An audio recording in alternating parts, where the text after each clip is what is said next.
कैसे हो आप सब फ्रेंड्स। आज मैं आपके साथ फिर जुड़ रहा हूँ एक बेहतरीन टॉपिक के साथ, जो कि भारतीय संविधान से संबंधित है। और भारतीय संविधान के इस टॉपिक का जो नाम है वो है संविधान के प्रमुख भाग। जैसा कि आप सभी जानते होंगे कि संविधान को 22 भागों में बांटा गया है और इन्हीं 22 भागों के अंतर्गत हम संविधान को पढ़ते हैं। ठीक है, समय समय पर बहुत सारे और भाग भी इसमें जोड़े गए हैं, जो कि इस वीडियो में हम आपको बताएंगे। ठीक है, तो आइए वीडियो शुरू करने से पहले मैं आपको एक बात और बता दूं कि मैंने इस चैनल पर बहुत सारी वीडियोज़ बना रखी हैं यूजीसी नेट जेआरएफ से रिलेटेड।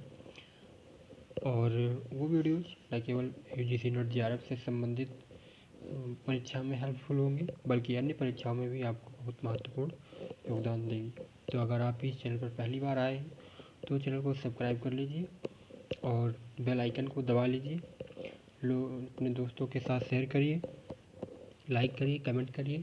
ठीक है, तो अब आते हैं हम अपने जो है आज के टॉपिक पर। हमारा जो आज का टॉपिक है संविधान के प्रमुख भाग, जैसा कि आप देख रहे हैं। और संविधान के प्रमुख भागों में जो भाग 1 है, इसके अंतर्गत संघ और उसका राज्य क्षेत्र। क्या है?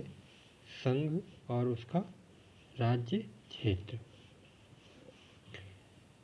ये अब इसमें क्या है, इस तो भाग 1 में अनुच्छेद 1 से लेकर 4 तक इसके अंतर्गत पढ़े जाते हैं। ठीक है, अनुच्छेद 1 में संघ का नाम और उसका राज्य क्षेत्र। अनुच्छेद 2 नए राज्यों का प्रवेश या स्थापना। इसी तरह 4 अनुच्छेद जो है भाग 1 के अंतर्गत पढ़े जाते हैं। इसके बाद जो हमारा भाग 2 है, इसके अंतर्गत आती है नागरिकता। ठीक है, तो नागरिकता के जो अनुच्छेद हैं वो अनुच्छेद 5 से 11 तक है। ठीक है, अनुच्छेद 5 से 11 तक नागरिकता के बारे में प्रावधान किए गए हैं। और इसके बाद जो हमारा अगला भाग है वो है भाग 3 मौलिक अधिकार। ठीक है, तो मौलिक अधिकार बहुत ही महत्वपूर्ण पार्ट है और यहाँ से लगभग सभी एग्जाम में प्रश्न बनते हैं। ठीक है, तो इस भाग में हम अनुच्छेद 12 से लेकर 35 तक पढ़ते हैं। कहाँ तक? अनुच्छेद 12 से लेकर 35 तक। ठीक है, इनको 6 भागों में बांटकर पढ़ा जाता है। पहले 7 थे लेकिन अब 6 भाग हैं। ठीक है, इसके बाद हम देखते हैं भाग 4। भाग 4 के अंतर्गत राज्य के नीति निदेशक तत्व। राज्य के नीति निदेशक तत्व जो कि आयरलैंड से लिए गए हैं और ये भाग 4 में हम पढ़ते हैं। इसकी अगर अनुच्छेद की बात करें इसके, तो ये 36 से 51 तक अनुच्छेद इसके अंतर्गत पढ़े जाते हैं, जो कि सारे के सारे अनुच्छेद सभी महत्वपूर्ण हैं। सभी परीक्षाओं में अक्सर कोई न कोई अनुच्छेद पूछा जाता है। सामान्यतः जो संविधान के टॉपिक हैं वो लगभग सभी परीक्षाओं में पूछे जाते हैं, एक दो अपवाद को छोड़कर। ठीक है, हो सकता है किसी परीक्षा में न पूछा जाता हो, लेकिन सामान्यतः लगभग सभी परीक्षाओं में पूछे जाते हैं। इसके बाद जो हमारा नेक्स्ट भाग है वो भाग है भाग 4 का। भाग 4 का में मौलिक कर्तव्य है। मौलिक कर्तव्य इसे 1976 में 42वें संविधान संशोधन द्वारा सरदार स्वर्ण सिंह समिति की सिफारिश पर शामिल किया गया था। इसके बाद जो हमारा अगला भाग है वो है भाग 5। भाग 5 के अंतर्गत हम संघ के बारे में पढ़ते हैं। ठीक है, तो भाग 5 में संघ के बारे में पढ़ते हैं और भाग 6 में राज्य के बारे में। ठीक है, इसके अंतर्गत भी बहुत सारे अनुच्छेद हैं और भाग 5 के अनुच्छेद 52 से शुरू होते हैं और ये अनुच्छेद 52 से स्टार्ट होकर मैं आपको बता दूं कि 151 तक पढ़े जाते हैं, यानी कि अनुच्छेद 52 से 151 तक। ठीक है, भाग 5 में। इसके बाद भाग 6 शुरू हो जाता है। भाग 6 में राज्य है। ठीक है, राज्य के अनुच्छेद इससे आगे हैं। इसके बाद भाग 7 की अगर बात करें तो भाग 7 निरसित कर दिया गया है। इसके बाद भाग 8 संघ राज्य क्षेत्र से संबंधित है। ठीक है, तो यह भी बहुत ही महत्वपूर्ण भाग है। भाग 8 विभिन्न परीक्षाओं में कई बार पूछा गया है। भाग 8 में क्या है? ठीक है, तो भाग 8 में संघ और राज्य क्षेत्र है और इसके जो अनुच्छेद हैं वो आप देखेंगे कि 239 से शुरू होकर 241 तक है सामान्यतः। ठीक है, 242 निरसित कर दिया गया है, तो 241 तक है। इसके बाद जो हमारा नेक्स्ट भाग है वो है भाग 9, इसमें पंचायतें हैं। तो इस भाग को 73वें संविधान संशोधन 1992 द्वारा जोड़ा गया है, शामिल किया गया है और इसके अनुच्छेद 243 से स्टार्ट होते हैं। इसके बाद भाग 9 का नगर पालिकाएँ आती हैं इसके अंतर्गत। इस भाग को 74वें संविधान संशोधन 1992 में जोड़ा गया है। ठीक है, इसके बाद भाग 9 इसके अंतर्गत सहकारी समिति आती हैं। दोस्तों बहुत ही महत्वपूर्ण भाग है, ये कई बार परीक्षा में पूछा गया है कि भाग 9 में क्या है। तो इसके अंतर्गत सहकारी समितियाँ आती हैं, तो आप इसे ज़रूर याद रखें। और इस भाग को 97वें संविधान संशोधन, कौन सा? 1907, ठीक है, 97वें संविधान संशोधन द्वारा, जो कि 2011 में हुआ था। कब हुआ था? 2011 में। तो तब जो है इस संशोधन के माध्यम से ये भाग शामिल किया गया था। इसके बाद जो हमारा नेक्स्ट भाग है वो है भाग 10 और भाग 10 बहुत ही महत्वपूर्ण भाग है। कई बार पूछा जा चुका है इस बारे में कि संविधान के भाग 10 में क्या है। तो भाग 10 में अनुसूचित एवं जनजातीय क्षेत्र के बारे में बताया गया है। क्या बताया गया है? अनुसूचित और जनजातीय क्षेत्र, ठीक है, यानी शेड्यूल एंड ट्राइबल एरियाज। तो इसमें दो अनुच्छेद हैं, अनुच्छेद 244 और 244 का भाग 10 के अंतर्गत है। ठीक है, इसके बाद भाग 11 आता है और भाग 11 में संघ एवं राज्यों के बीच संबंध के बारे में बताया गया है। ठीक है, इसके बाद जो हमारा नेक्स्ट भाग आता है वो है भाग 12। भाग 12 बहुत ही महत्वपूर्ण भाग है और इस भाग के अंतर्गत बहुत सारे महत्वपूर्ण प्रावधान किए गए हैं। वित्त, संपत्ति, संविदाएँ एवं वाद इसी के अंतर्गत आता है।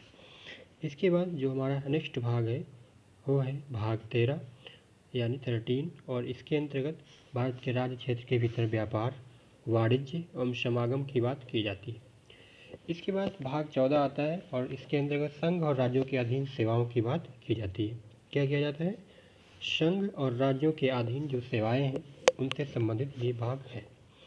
इसके बाद जो हमारा नेक्स्ट भाग है वो है भाग 14 का अधिकरण। इसके अंतर्गत आते हैं अधिकरण यानी ट्रिब्यूनल्स, जो कि सरकार समय समय पर रहती है। इसके बाद हमारा भाग है 15 जिसके अंतर्गत निर्वाचन आता है। क्या आता है?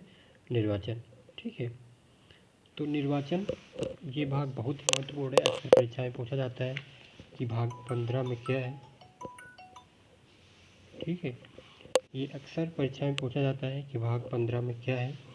तो आपको यहाँ से जो है आसानी से पता चल जाए कि भाग 15 निर्वाचन से संबंधित है। ठीक है, इसके बाद जब हम अगले टॉपिक पर आते हैं तो वो जो भाग है हमारा भाग 16। ठीक है, भाग 16 जो है ये इसमें कुछ वर्गों के संबंध में विशेष उपबंध किए गए हैं। ठीक है, कुछ वर्गों के संबंध में विशेष उपबंध किए गए हैं और इसके अंतर्गत आप देखेंगे अनुच्छेद 330 से लेकर 342 तक इसके अंतर्गत है। ठीक है, तो बहुत ही महत्वपूर्ण पार्ट होता है ये हमारे संविधान में, क्योंकि विशेष वर्ग इसी में है। कुछ वर्गों के संबंध में विशेष उपबंध इसी में किए गए हैं। इसके बाद जो हमारा नेक्स्ट पार्ट है वो है भाग 17 राजभाषा। ठीक, इसके बाद जो हमारा अगला भाग है वो है भाग 18 आपात उपबंध। ठीक है, तो आपात उपबंध का पार्ट बहुत ही महत्वपूर्ण पार्ट है। ठीक है, इसी के अंतर्गत आप राष्ट्रीय आपात, राष्ट्रपति शासन और वित्तीय आपात जैसे महत्वपूर्ण कॉन्सेप्ट इसी के अंतर्गत आते हैं। इसके बाद जो हमारा नेक्स्ट टॉपिक है, यानी हमारे इस आज की क्लास में जो हमारा नेक्स्ट पार्ट है, जो हम संविधान के भागों को डिस्कस कर रहे हैं, उसमें जो अगला भाग है वो है भाग 19 प्रकीर्ण, ठीक है, यानी इंग्लिश में बोले तो मिसलेनियस, ठीक है। इसके बाद जो हमारा अगला भाग है वो बहुत ही महत्वपूर्ण भाग है, भाग 20 संविधान का संशोधन, ठीक है। तो संविधान का संशोधन भाग बहुत ही महत्वपूर्ण है और इस भाग में मात्र एक अनुच्छेद है, वो कौन सा है, वो अनुच्छेद है 368, ठीक है, 368। तो वो अनुच्छेद भाग 20 के अंतर्गत आता है। तो इसके बाद अगर हम बात करें भाग 21 की, तो भाग 21 में जो है अस्थायी संक्रमणकालीन और विशेष उपबंध किए गए, ठीक है। इसके बाद भाग 22, इसमें संक्षिप्त नाम, प्रारंभ, हिंदी में प्राधिकृत पाठ और निरसन इसी के अंतर्गत बताया गया है, ठीक है। तो आई होप आपको ये वीडियो आज की बहुत पसंद आएगी और आपको ये 20 के 20 भाग एक दो बार आप वीडियो देखेंगे याद हो जाएंगे। और याद रखना बहुत ज़रूरी है क्योंकि मैचिंग के लिए भी पूछ लिया जाता है। 4 भाग दे दिए जाएंगे और नाम दे दिया जाएगा, मैच किया जाएगा, बताना होगा मैच करके आपको कि कौन सा जो है वाक्य किस में मैच करना है। तो अगर याद रहेगा तो आप आसानी से जो है यहाँ से प्रश्न कर सकते हैं। समय समय पर इसमें जो भाग बढ़ाए गए हैं उनको मैं एक बार फिर से बता दूँ कि जैसे भाग 9 का है, ठीक है, 9 खा है, 9 है, ठीक है, ये सब बाद में जोड़े गए हैं। इसके बाद जो एक भाग और है वो है जो है 4 का, ये भी बाद में जोड़ा गया है। तो ये 4 भाग बाद में जोड़े गए हैं और इनको मिला के इनको सब क्रम में ही जोड़ा गया है। तो अभी भी 22 भाग के अंतर्गत ही हम इनको पढ़ते हैं, ठीक है। तो आई होप ये वीडियो आपको बहुत पसंद आएगी और बहुत इम्पोर्टेंट है सभी एग्ज़ाम के लिए, जो भी यूजीसी नेट जेआरएफ की तैयारी कर रहे हैं या अदर स्टेट पीसीएस या किसी भी एग्ज़ाम की तैयारी कर रहे हैं तो वहाँ पर यहाँ से संबंधित प्रश्न बन जाएंगे। तो आज के लिए इस वीडियो में इतना ही। आपको ये वीडियो कैसी लगी अपने कमेंट के माध्यम से, लाइक के माध्यम से हमें सूचित करें और ऐसे ही हमारे साथ महत्वपूर्ण वीडियो पाने के लिए जुड़े रहें। Thank you for watching the video. Thank you so much.